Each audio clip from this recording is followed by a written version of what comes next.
Hello guys, I hope you are well. I decided to make this video to talk a little bit about the emails I've received recently.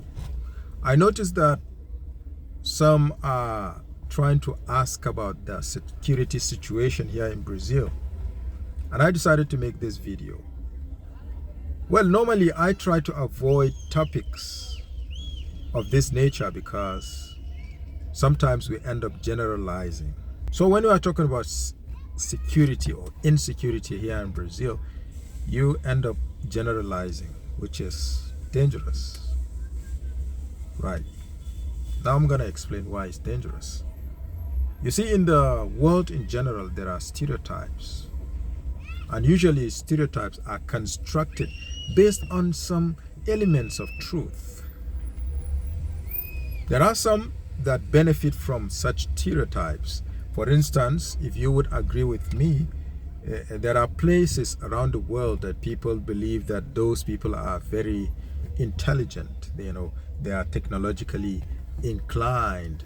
If you are from those places, people think that you are intelligent by nature, even though it might not be true. But such stereotype is helping you some way. While we know that some places suffer from such generalization, for instance, if you are coming from Africa, people automatically think of you, most especially in a negative way. It affects us. So in Brazil, it's the same. When we are talking about security, you end up generalizing, which is dangerous, which is bad. When you want to come to Brazil, the first thing you do is to research. Usually you get information, and if you check, those information are kind of attractive, and you'll find lots of materials talking about insecurity in Brazil. Sometimes it scares you, right? Because we want to go to places that are safe.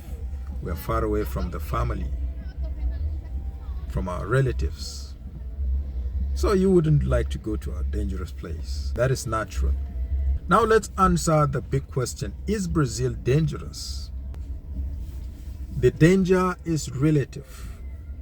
It depends on where you are in Brazil.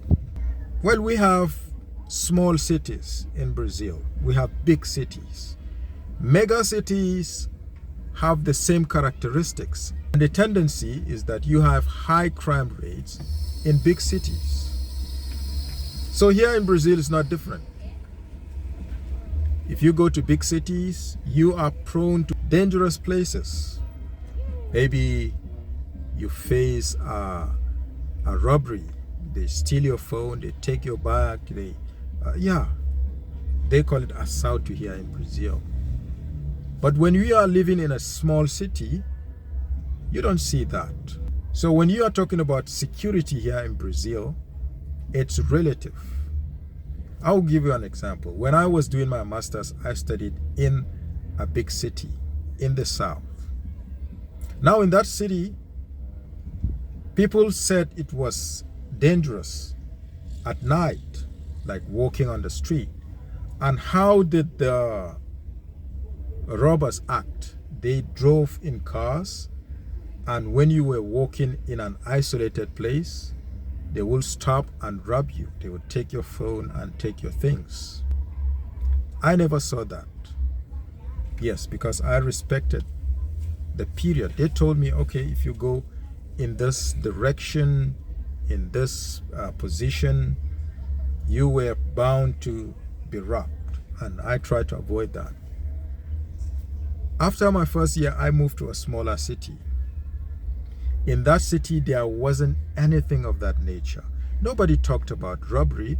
You could see people walking around without worry. They didn't worry about your presence. If you were whatever, you were coming, they were coming too. So you could feel that.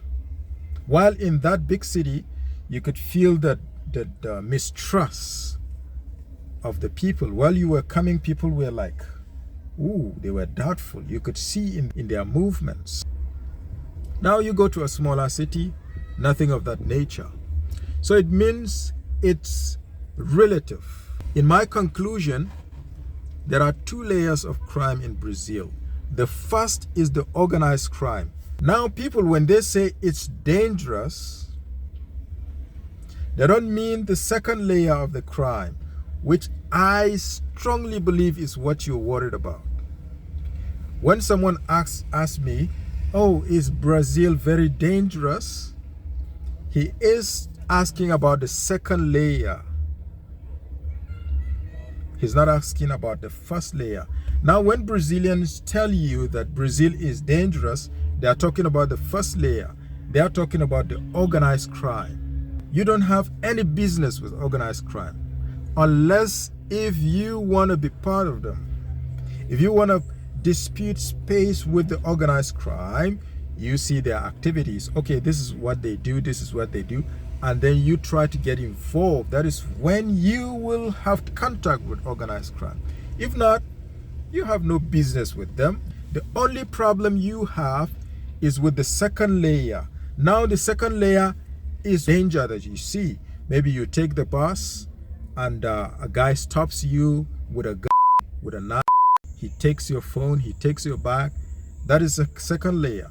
But the second layer works independently. He doesn't belong to a gang. Usually these are drug users. They are drug addicts. They are just the bad guys that move around. They try to like hype themselves, show that, okay, we belong to a gang, but they are nothing. Okay, they don't belong to a gang. So it's a second layer. And what you do is to protect yourself. Usually you try to talk to people in that place. If you have that kind of operation, you try to talk to Brazilians, they will tell you exactly those places. But when they tell you, okay, it's crime, there is a lot of crime in that area, try to know if it's the first layer or the second. Now, if it's the first layer, you have no business with them. You don't want to like cross lines with the organized crimes because, man, their punishment is severe. It's cruel, right? Sometimes they expose videos of people who go against their groups, who maybe take their secrets to other groups, because you have rival groups, of course, dispute of space. And what they do to them is really, really bad, okay? So what you do is to avoid them, right? Live in peace, get what you're here for, study, that is it. If you know that, okay, this is their business, this is what they do, and you decide to go in, then you are calling, you're buying trouble. That is basically what you're doing. And one thing you have to understand is that the first layer, that is the organized crime, doesn't like the second layer. The reason why they don't like the second layer is that the second layer attracts the police. Yes, those guys that walk around and steal stuff, usually when they rob in that area, the police comes. The police investigates. The organized crime doesn't want the presence of the police, right? They want to run their business, smoothly. So what they do is this. Usually they put notification. Where in the city where I live, they put notification in the places. They put it there, their sign, and they kind of say it's prohibited to rob in this area. So it means if you are in the second layer and if you rob in that area, if they get you, you are in trouble. You are not supposed to call the attention of the police, right? Because they operate, as I said, it's organized in such a way that you don't have nothing to do with it. You don't need to fear anything unless if you want to get involved, right? And let me tell you one thing again, most especially the men. If you get involved with their women, that is crazy, right? You wouldn't find it likely. Recently, we lost an Angolan because he was getting involved with the wife of a member of gangs, and it was tragic. I don't want to explain in this video, but it was tragic. He lost his life, okay? It's something that you would try to avoid. When you think, okay, this is what they do, this is where they are, you try to avoid, coming in dispute with them, right? Don't try to like collide with them. Always give them space. There is enough space. You don't feel their presence. I've been living here for over a decade. I don't know who they are, right? I live my life, I survive, I earn my money in the right way. So you don't want to know who they are, right? They look at you, they also don't give a damn about you, right? Until you cross their path. So when you're coming to Brazil, that is exactly how you are supposed to think. Don't think, oh, it's dangerous.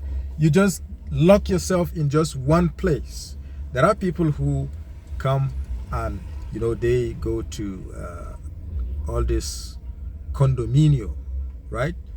They rent expensive apartments that have tall walls, looking for protection. They're looking for security, right? I think it's good. It's okay. But you can decide to save your money living strategically. First of all, you do away with the fear, knowing that if you don't cross their path, they don't cross your path too. They are in their world, you are in yours, okay? So you go there, you leave. I did the same. When I came, they told me, don't go to that place, don't go to that. I said, oh, I'm curious, I want to know about that place. I went there, I checked. In fact, the best people live in those areas that are called no-go areas. Lower class, the poor people, they live in those areas that are kind of no-go areas. They are red zones. I live there. I found the best people there. I made the best friends there. I had the best experience there.